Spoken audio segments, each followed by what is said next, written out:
Você já imaginou como é voltar para casa depois de uma longa e dolorosa internação hospitalar pensando que finalmente está pisando nos braços daqueles que o amam? Apenas para se encontrar sozinho em uma sala lotada de estranhos comemorando rindo e levantando taças, nenhuma delas destinada a você, os rostos em quem você confiava, sua mãe, seu irmão, sua cunhada, olham através de você como um fantasma.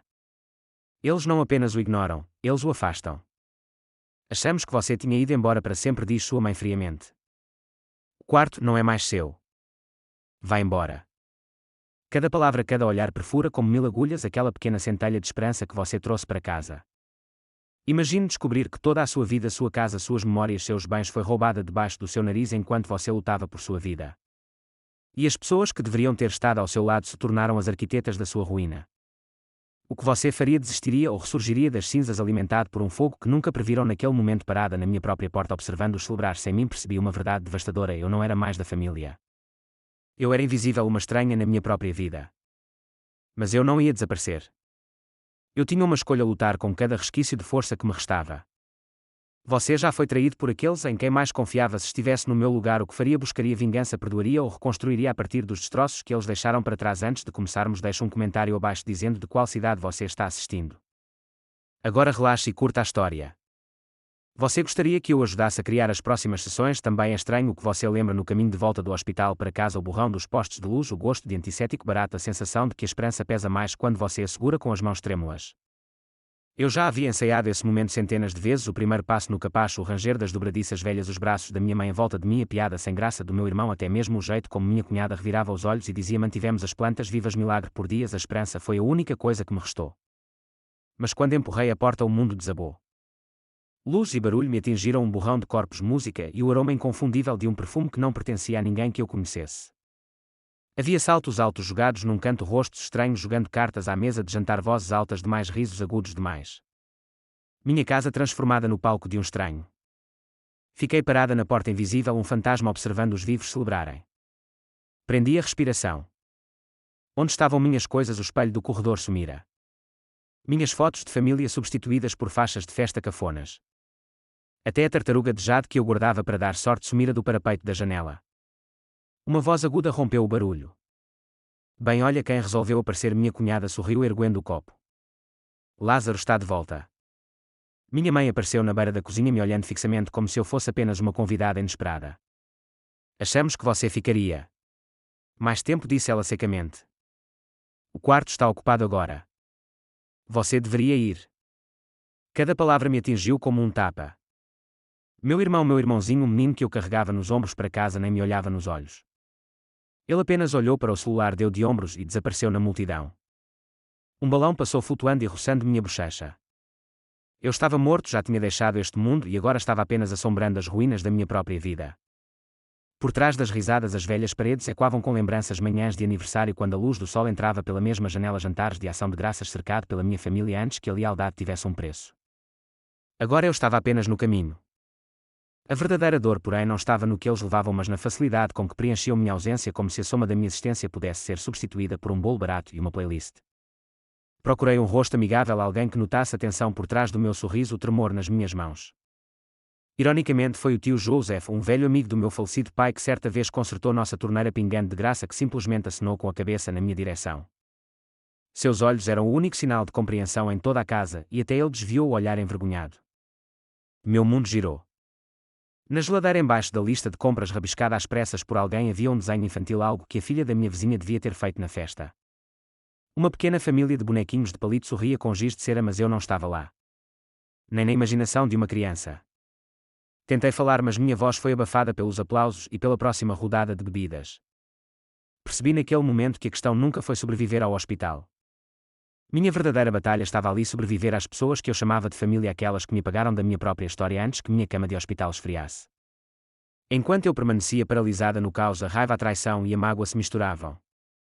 Eu não tinha certeza se gritaria, desabaria ou simplesmente desapareceria, mas eu sabia que nunca mais os deixaria decidir quem eu era.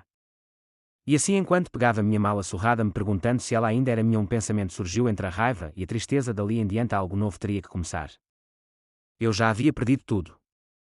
Tudo o que restava era a escolha de lutar pelo que não podia ser tirado: minha dignidade, minha história. A porta da frente bateu atrás de mim, mas o barulho lá dentro desapareceu. Lá fora, em algum lugar além das risadas, a noite estava silenciosa e aberta. E foi aí que eu percebi que às vezes seu primeiro ato real ao voltar para casa é sair pela porta que alguém trancou atrás de você. Seguindo em frente o que vem a seguir quando o mundo que você conhecia estiver perdido a batalha pela sua própria vida não começa com espadas ou gritos mas com a determinação silenciosa de resgatar sua identidade não importa quantas vezes tentem apagá-la. Existe um tipo especial de desgosto que não vem de uma única traição mas de ver aqueles que você ama desmantelando silenciosamente sua vida pedaço por pedaço até que um dia você acorda e nada mais lhe pertence. Começou tão pequeno, tão perdoável. No primeiro dia de volta minha mãe já estava separando minha correspondência com um sorriso forçado e tenso. Só contas, ela dizia guardando envelopes na bolsa. Meu irmão já tinha mudado as coisas dele de lugar, sapatos espalhados no corredor, seu videogame enrolado no meu abajur. No começo tentei acreditar no melhor, eles estão só me ajudando, só organizando, só mantendo as coisas em ordem enquanto eu me recupero. Mas foi mais do que isso. No final daquela semana meu cartão de débito sumiu da gaveta de sempre. Precisava de compras, explicou minha cunhada em tom defensivo evitando meu olhar. Em seguida a notificação da minha conta telefônica mostrou um novo dispositivo adicionado, um tablet que eu nunca tinha visto antes. Foi só uma atualização temporária para a família, disse minha mãe. Você não atendeu no hospital, então eu tive que cuidar das coisas. Cada dia trazia um novo apagamento. As fechaduras do banheiro tinham sido trocadas e eu não tinha a chave. Todos os e-mails de redefinição de senha desapareciam antes que eu pudesse vê-los. Meu irmão pegou emprestado meu carro para uma entrevista de emprego mas esqueceu de mencionar que eu havia colocado à venda online entregando as chaves com um dar de ombros descuidado e o dinheiro guardado em um envelope. Na minha própria casa todos os cômodos encolheram ao meu redor. Meu quarto, antes um refúgio seguro, aos poucos se encheu de caixas, pilhas de roupas de outras pessoas, frascos de remédios que não me foram receitados. A geladeira esvaziou-se com uma rapidez suspeita mas ninguém conseguia me olhar nos olhos quando eu mencionava o assunto. O velho cachorro da família que costumava dormir aos meus pés agora se aninhava ao lado da cama da minha mãe com o olhar cauteloso e incerto. Tarde da noite entrei sorrateiramente na cozinha desesperada por alguma sensação de controle. Percebi que minha caneca favorita havia sumido, aquela que meu falecido pai me deu depois da faculdade. Em seu lugar uma xícara suja com batom borrado de um tom que eu nunca tive. A facada na minha barriga não era de roubo mas da percepção de que minha história poderia ser reescrita, substituída e eventualmente esquecida. Mas o pior roubo era invisível. Lentamente minha família parou de se dirigir a mim. Decisões sobre contas, compras de supermercado e até mesmo a cor do tapete do corredor eram tomadas sem a minha voz. Tornei-me um fantasma assombrando minha própria vida, presente mas impotente. E ao fundo a fofoca se espalhava. O tio Joseph, normalmente tão gentil, aparecia cada vez menos. Vizinhos como a senhora Lee olhavam para cima preocupados mas quando eu acenava ela desviava o olhar rapidamente, ninguém queria se envolver. Eu ouvia os sussurros, eles só estão ajudando ela a se reerguer, só eu sabia a verdade enquanto meu corpo lutava para se curar. Minha família tirava tudo o que provava que eu tinha vivido ali. A raiva se misturou à vergonha. Uma parte de mim queria gritar e exigir meu espaço, meu nome, meu futuro. Mas outra voz profunda e magoada se perguntava se talvez eu merecesse aquilo, se ser vulnerável apenas me tornava um alvo fácil. É assim que as famílias destroem você silenciosamente, com uma gentileza praticada que sempre pede apenas mais uma coisa. Mais uma assinatura, mais uma senha, mais um sacrifício. Mas enquanto eu olhava para as minhas contas vazias e para o reflexo do estranho no espelho do meu banheiro, algo se quebrou. Pela primeira vez questionei a vida de quem eu estava realmente vivendo e quantos pedaços de mim eu estava disposta a perder antes de desaparecer completamente. Porque a perda nem sempre soa como uma porta batendo ou um lamento na noite. Às vezes é o arrastar silencioso de papéis, o clique da fechadura do quarto, o silêncio frio quando você percebe que foi excluído da sua própria história. E foi aí que eu soube: se eu não me escolhesse, ninguém jamais o faria. Quando a confiança roubada se transforma em combustível para uma posição desesperada como confrontar aqueles que transformaram seu amor em uma arma, a luta por justiça está prestes a começar. Há um silêncio antes de cada tempestade, um peso que pesa mais do que qualquer palavra, qualquer objeto que você possa segurar nas mãos. Naquela noite meu silêncio era algo vivo pressionado entre minhas costelas enquanto eu observava minha família circulando a cozinha como tubarões farejando sangue. Mas naquela noite eu não era a presa. Não mais. Eu havia passado dias, semanas, escutando cada pedacinho de evidências, tratos antigos, cheques perdidos, transações estranhas registradas na sombra da minha internação. 43 envelopes, cada um deles carregado de verdades. Foi isso que eu trouxe para a mesa. Pessoal, podemos conversar? Minha voz cortou o riso como vidro em azulejo. Cabeças se viraram. A expressão da minha mãe se contraiu. Meu irmão estremeceu. Minha cunhada tirou um fiapo invisível da manga e evitou meu olhar. Coloquei os envelopes como se fossem cartas de um jogo manipulado. São para você, eu disse com o olhar firme. São lembretes de tudo o que você fez em meu nome enquanto eu estive fora. A raiva zumbia atrás dos meus ouvidos, mas minha voz se manteve firme por enquanto. Meu irmão soltou uma risada sarcástica. Você está sendo dramático. Nós te ajudamos. Pagamos suas contas, cuidamos da casa.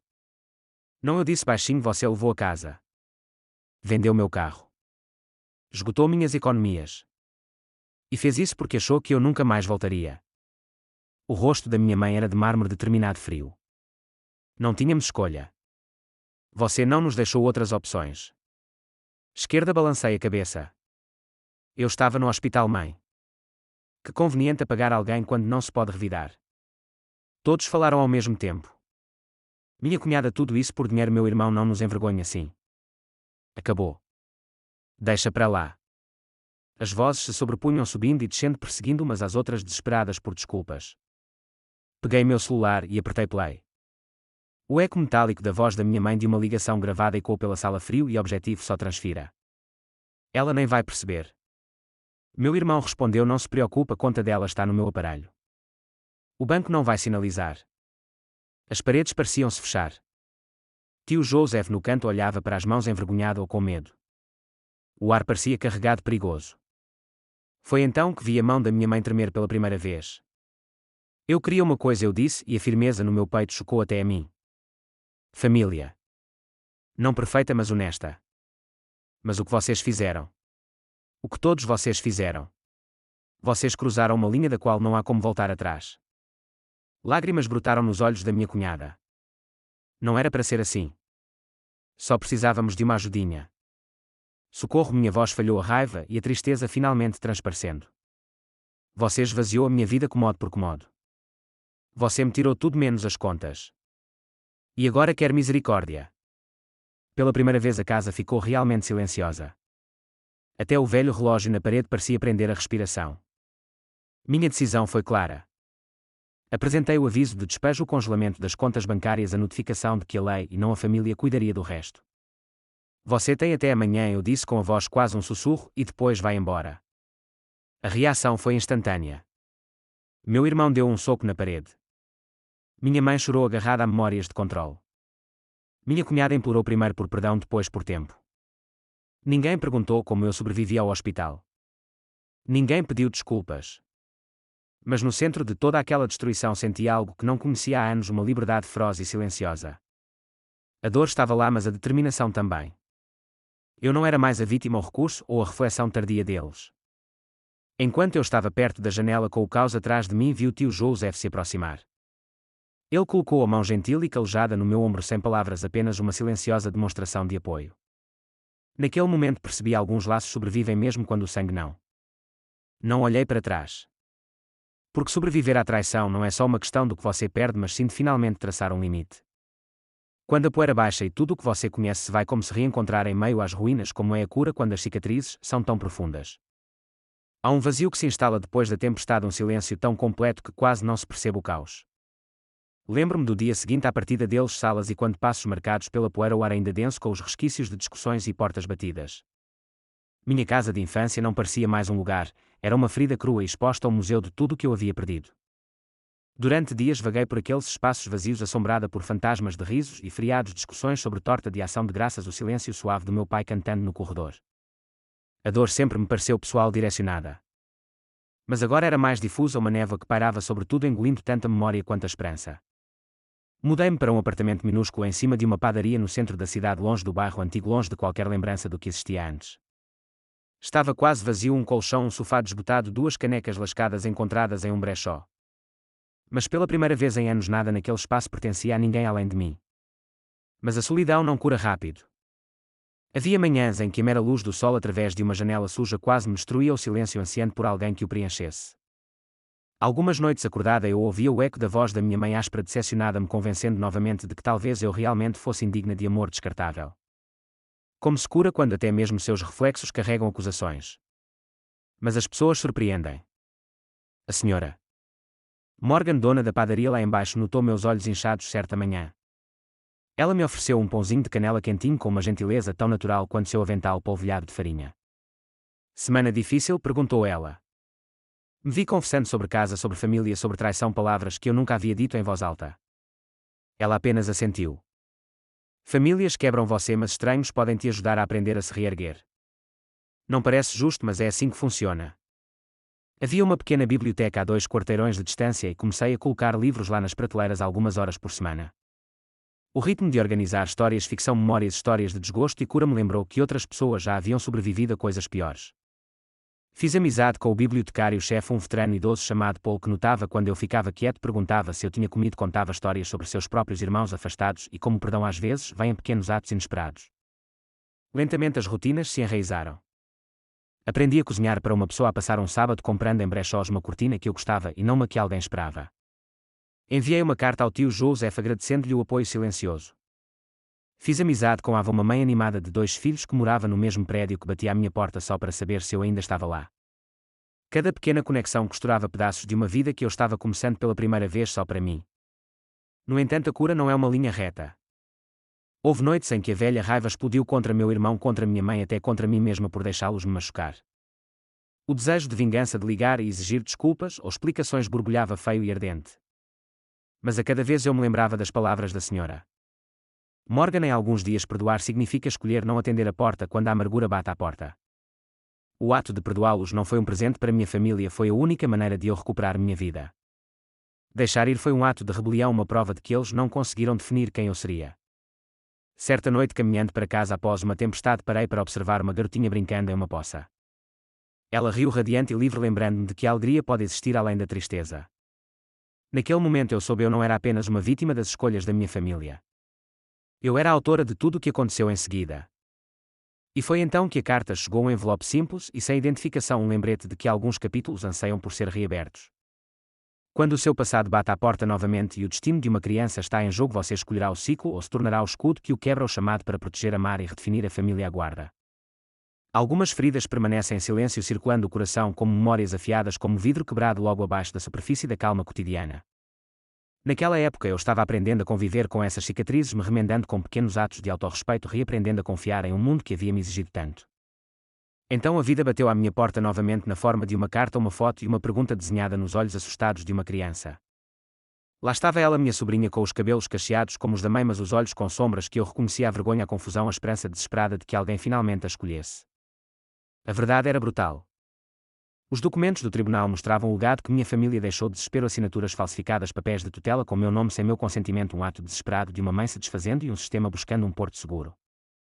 A escolha pesava no meu peito como uma pedra. Eu deveria reabrir velhas feridas e me apresentar como sua protetora, ou arriscaria deixar outro inocente carregar a tocha da tragédia da minha família. Conheci Kevin, o último amigo verdadeiro da minha cunhada, num corredor desbotado de hospital. Ele me entregou a menina pequena segurando um pato de pelúcia com o rosto impassível, demonstrando uma espécie de coragem cautelosa. Ela é sua, pelo menos no papel, disse ele baixinho. Mas tudo em sua voz me implorava para vê-la como algo mais do que isso. Seguiram-se noites em claro, assombrado pelos rostos do meu passado, minha mãe, meu irmão, o primo em quem um dia confiei, revivendo antigas traições como um rolo de filme quebrado. Será que eu conseguiria mesmo quebrar o padrão? Será que eu era forte o suficiente para ser o abrigo que nunca tive? A resposta não veio de uma só vez. Veio em fragmentos. A primeira vez que ela sorriu, dormindo, o jeito como sua mão se fechou instintivamente na minha enquanto caminhávamos para sua nova escola, seu riso tranquilo em uma manhã chuvosa onde por um instante fugaz nada mais importava. Mas havia momentos de dúvida, quando o telefone vibrava com números ocultos, velhos fantasmas me tentando a abandoná-la como eu havia sido abandonado. Noites em que ela fazia perguntas duras e inocentes: será que algum dia eles virão nos buscar? Noites em que ela acordava chorando, perdida entre a memória e o medo. Eu não era a mãe dela, mas poderia ser seu escudo. Eu poderia ser a prova de que família não é apenas sangue, mas a promessa de proteger-se contra a escuridão que os outros deixaram para trás. Começamos novas rotinas juntos, sábados de manhã fazendo panquecas, idas à biblioteca, plantando uma pequena árvore em nosso pequeno quintal, um símbolo vivo de que a cura só cria raízes quando você é nutre momento a momento. Meu mundo cresceu para incluir sua professora, a senhora Garcia, que ligava para as reuniões depois da escola com preocupação e esperança em igual medida. A minha vizinha trazia roupas usadas e conselhos gentis. Até a senhora Morgan da padaria se tornou uma sombra de avó, escondendo biscoitos nas lancheiras e abraços em tardes solitárias. E lentamente a alegria se infiltrou onde antes reinava a tristeza.